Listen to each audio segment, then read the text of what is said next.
And we welcome back George Magliano, the senior principal economist at IHS Capabilities.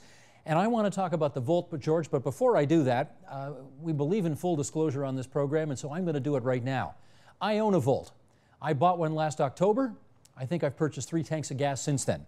But not everybody will know what a Volt is, so perhaps you can start by just giving us the basic car company 101 description of how a Volt is different from other cars on the road.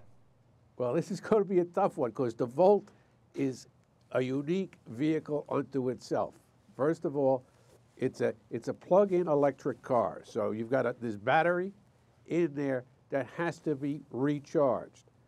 But and it's sort of similar to the Leaf, but the Leaf doesn't have what the Volt has. The Volt has a small gasoline engine in it, all right? And so if the battery dies, you run the gasoline engine, you can recharge the battery, and you can keep doing this until you can get to a charging station.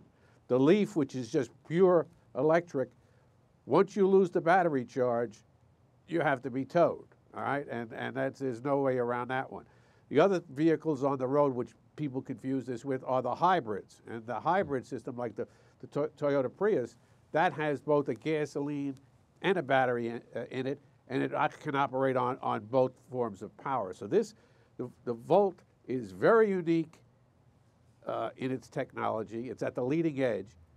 And in certain respects, though, that costs it, okay? Because, first of all, the Volt costs a lot more than the competitive products, okay? It's $40,000 without the government tax incentive versus, I think, 32 or 33 for the Well, but that's a key part of it, right? The government in Ontario, the government of Ontario pays you more than $8,000 if you buy one, so you get a big rebate. Yeah. But the other issue is people don't understand, at least from my perspective here in the United States, they don't understand that gasoline engine in there. So now they say, well, it's not a pure electric, I've got a hybrid, I should either buy a hybrid.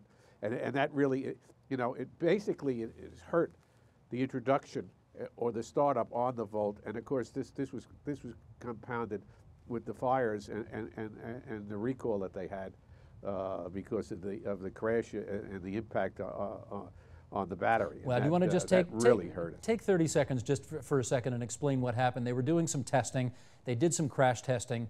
The batteries, after they'd left the car alone for a few weeks, suddenly caught fire. And what happened then? Because basically what I believe this was, and I'm not an expert on this, on the side impacts. And it happened very rarely. The Safety Commission, investigated it. GM investigated it.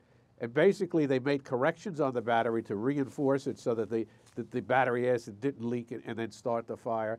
And the incident wasn't anything out of the ordinary, say with the gasoline engine, okay? But I mean, this caused the red flag to go up. You never want this. The introduction was going very slowly as it was, and I think it largely had to do with the price. And that type of vehicle and the hybrids in the United States, it's a slow sell. It takes extremely high gasoline prices right now to get that market going. People do not want to pay the extra premium for this higher fuel economy efficiency because it takes a long time to get your money back. And really today, what's happening is we're getting more and more competition from the gasoline engine. The traditional gasoline engine is getting better and better mileage, and people can buy what they want at a cheaper price and still get very good fuel efficiency, and that's making it very difficult on it. Well, the reason we're talking about it today, though, is that GM has announced that they're going to suspend production of the Volt for, I don't know, 5 or 6 weeks or something like that, going to bring it back online back in, I guess, the 3rd week of April. I want to better understand why they've done this. Presumably they had some sales figures in mind going out the gate. They've been advertising all over the place. The car just hasn't been as popular as they thought. Is that it? Yeah, well, the issue was, I believe they wanted to sell 10,000 in the limited part of the year. I think they only sold less than 7 or whatever. And they eventually have goals of 40, 50,000 units on it. And I think what they're doing is, number one, they've got to get their inventories back in line. They've got to cut production, which is a typical way of doing it. But more importantly, you talked about getting the Volt jump-started again, get some life in it. They've got to rethink their entire strategy as to how they sell this vehicle and how they approach the consumer as far as the technology, paying the premium, and really the benefits of the Volt longer term versus, say, a pure electric or the hybrid. And they also have to really work at this thing, because the issue is there's a lot invested in this technology. You know, really GM or any of the car makers can't afford to back off from this. And so this is the future, but you've got to make it work. And there's a big rough spot that you got to get over here, because right now you got to pay a premium on that technology. Well, let me follow up on that, because, and my own experience with this car is that instead of spending $75 a week on gas, as I did with my previous car, I'm at about $1 a night for electricity to boost it, to recharge the battery, and then my driving is all fairly, you know, it's mostly city driving, so I'm not going long distances, which means I'm not really tapping into the gas tank much. Most of my driving is all on battery. That's why the car works in my situation. Do they have to rethink how they sell it in order to make it more appealing for others? Well, I think your issue is you hit it right on the head to begin with, but you got to go further than that. The Volt has the advantage insofar as you don't have that range anxiety. You can drive that car, and if you do run out of electricity, you run the battery down, you can still get from place to place, and you can still get back and recharge the vehicle. So you could use it a lot better.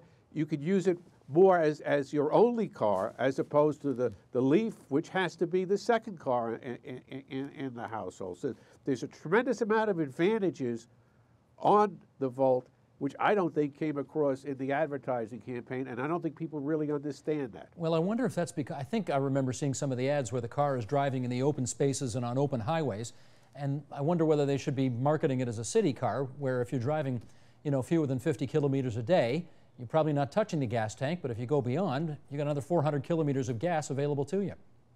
But I think you can do both, and I think that's the issue, okay? That you don't have to worry about it. You could drive on the open road, you could drive in the city, you don't spend much on gas, you don't have to worry about running the battery down, and so you get the best of both worlds. And I think that message is totally lost, and I think you read something into it. I think it's very hard, just look, in my perspective, this is just personal, not as an auto analyst, but to get that from those ads. Gotcha. In our last minute and change here, George, tell me this.